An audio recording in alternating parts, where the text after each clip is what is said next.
Hello students, today in this video I am going to discuss the second chapter from your PT2 course and the name of the chapter is J, the Jewel of India. The title of the chapter is J, the Jewel of India. So what do you understand by J? Let me tell you that J is the abbreviated form of a person's name called Jahangir, and jewel means a gem or a precious stone.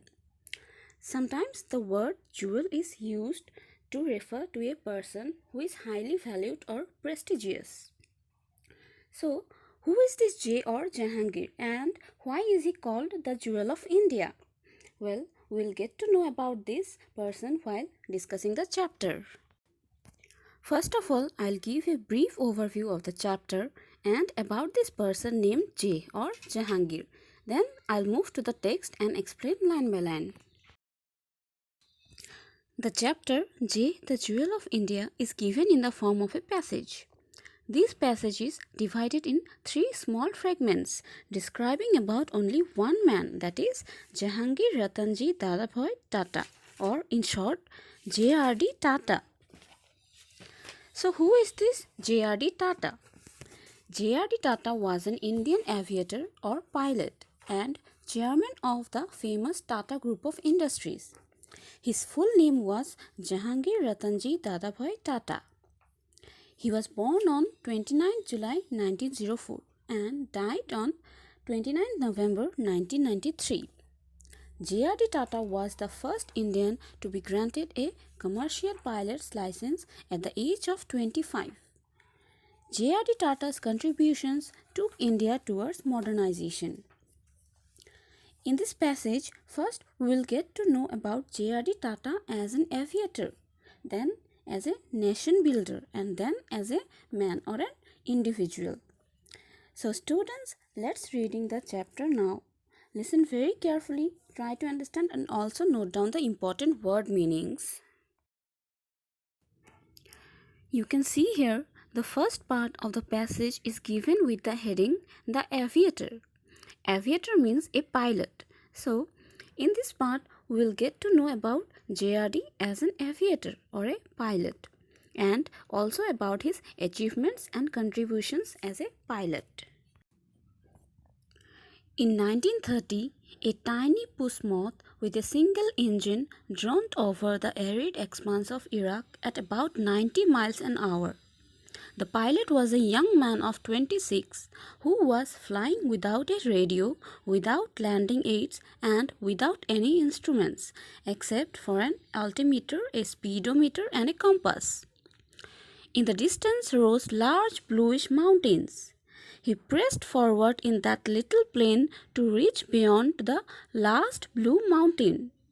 That young man was Jahangir Ratanji Dadabhai Tata, the epitome of a spirit of adventure, benevolence, and compassion.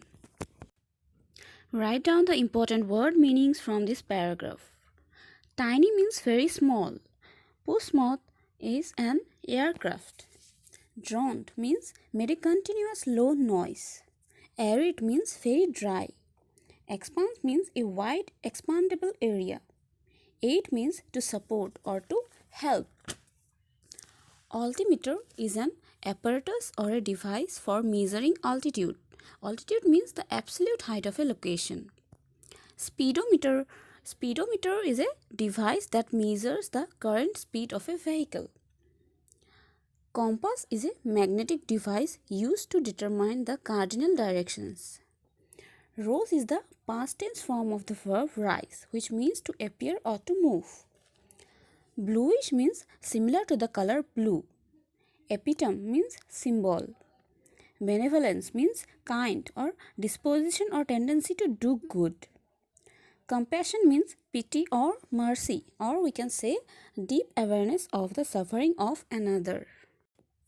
Here it is written that in the year 1930, a tiny puss moth with a single engine droned over the arid expanse of Iraq at about 90 miles an hour. A tiny puss moth means a very small aircraft. In the year 1930, a very small aircraft or a plane was droning over the arid or dry expanse of Iraq at about 90 miles an hour. The small aircraft was droning or making low sound over the dry land of Iraq. We all know that Iraq is the name of a country. So, this small aircraft was hovering around or droning in that dry area of Iraq, and it was moving 90 miles per hour.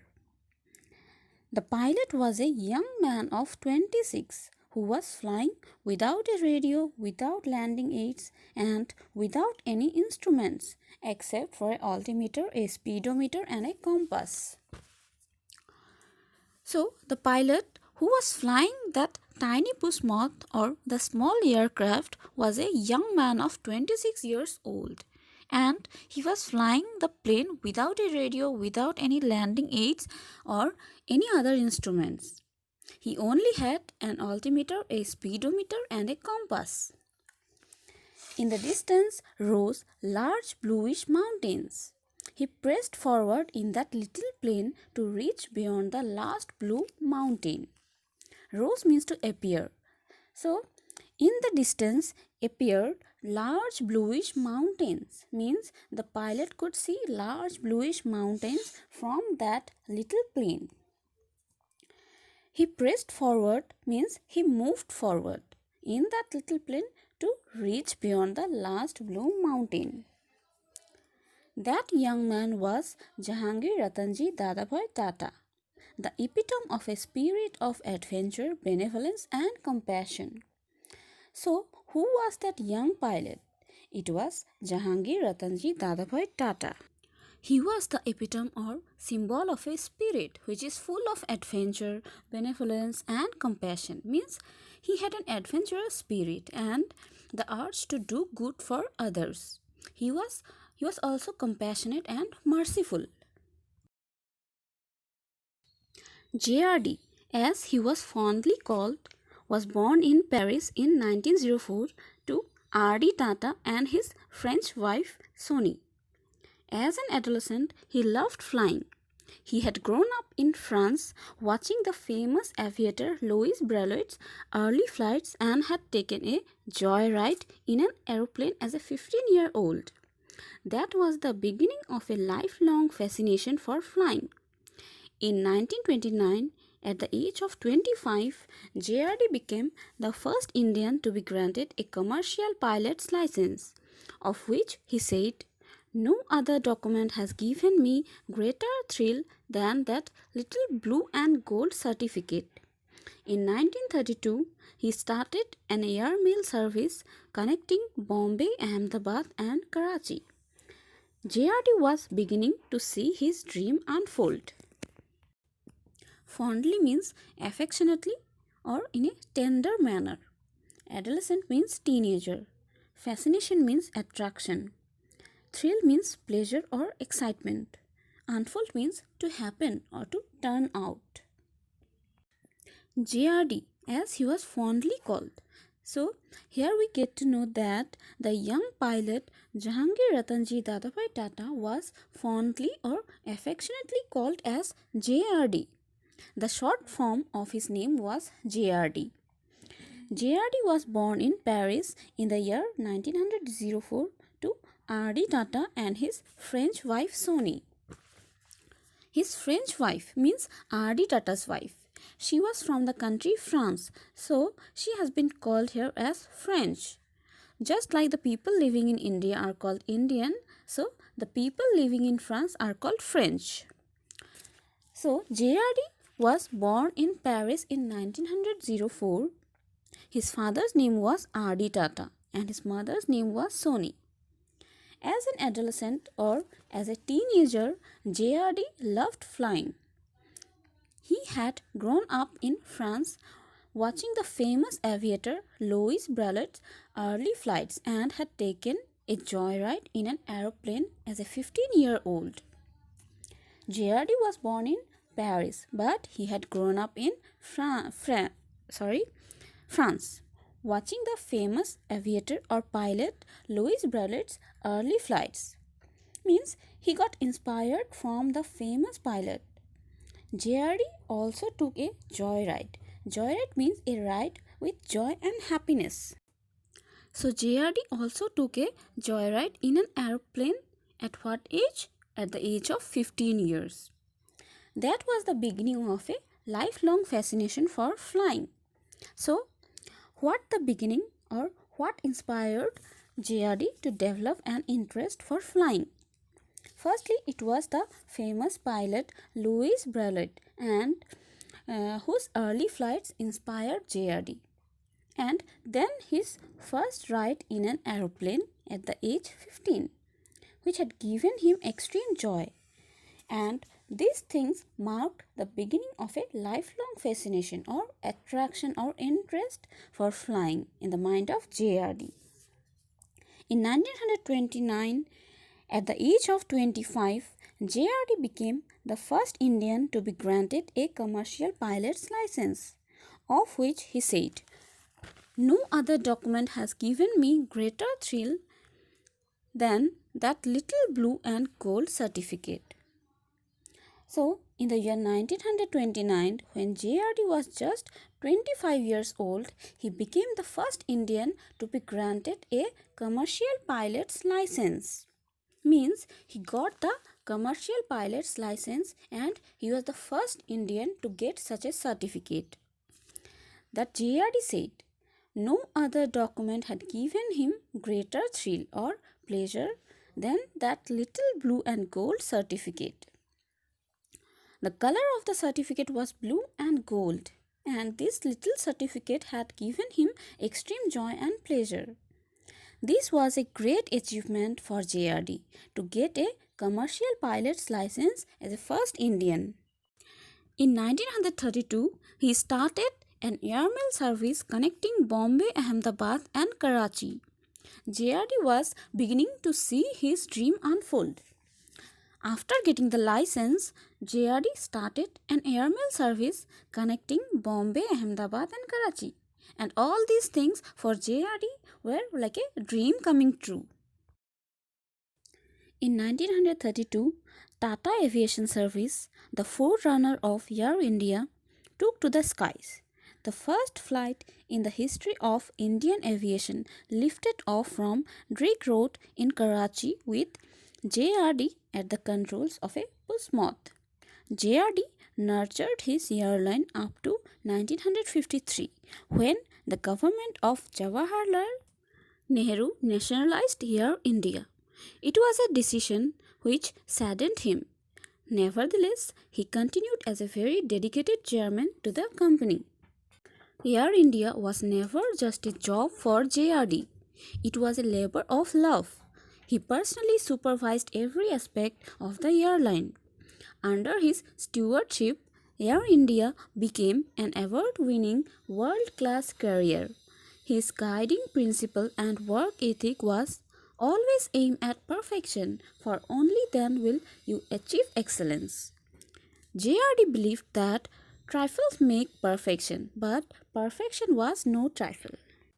Note down the important word meanings. Forerunner means a thing or a person that came before and influenced something else that is similar. Nurtured means to nourish or to take care or raising up. Supervised means to oversee or to look over. Stewardship means supervision or guidance. Work ethic means manner and attitude towards work. Trifles means small things that are not valuable or important.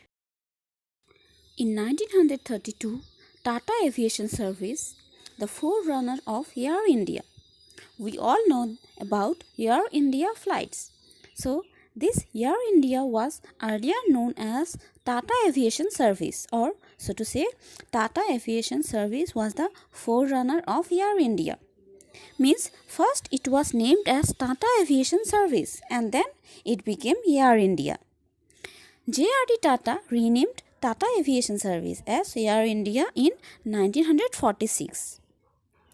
In the year 1932, Tata Aviation Service took to the skies. Means it took its first flight in the year 1932. The first flight in the history of Indian aviation lifted off from Drake Road in Karachi with JRD at the controls of a push moth. So, here we get to know that the first flight from India was lifted off or took off from Drake Road in Karachi. And who was the pilot? It was JRD. He was controlling that push moth or the aircraft. So, the push moth, about what we have read in the starting of the chapter, is none other than India's first aircraft or flight. JRD nurtured his airline up to 1953 when the government of Jawaharlal Nehru nationalized Air India. Up to the year 1953, JRD nurtured or took care of his airline, that is Air India. But after that, the government of Jawaharlal Nehru, the then Prime Minister of India, nationalized Air India. First, Air India was a commercial business flight, but then Jawaharlal Nehru nationalized it. It was a decision which saddened him. What was the decision that saddened JRD? It was the decision of Jawaharlal Nehru to nationalize Air India that saddened JRD. Nevertheless, he continued as a very dedicated chairman to the company. Air India was never just a job for JRD. It was a labor of love. He personally supervised every aspect of the airline. JRD was a very dedicated chairman of Air India.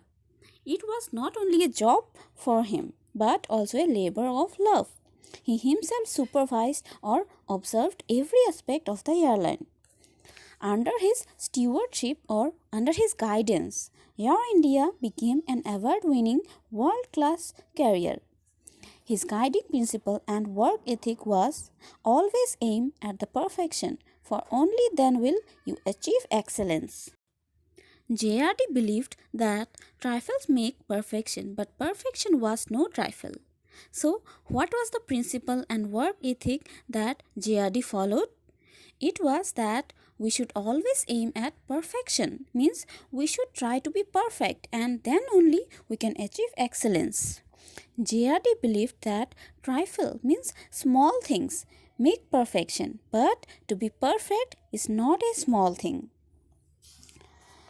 Okay students, today I would like to stop here. In the next video, I will discuss the rest of the chapter.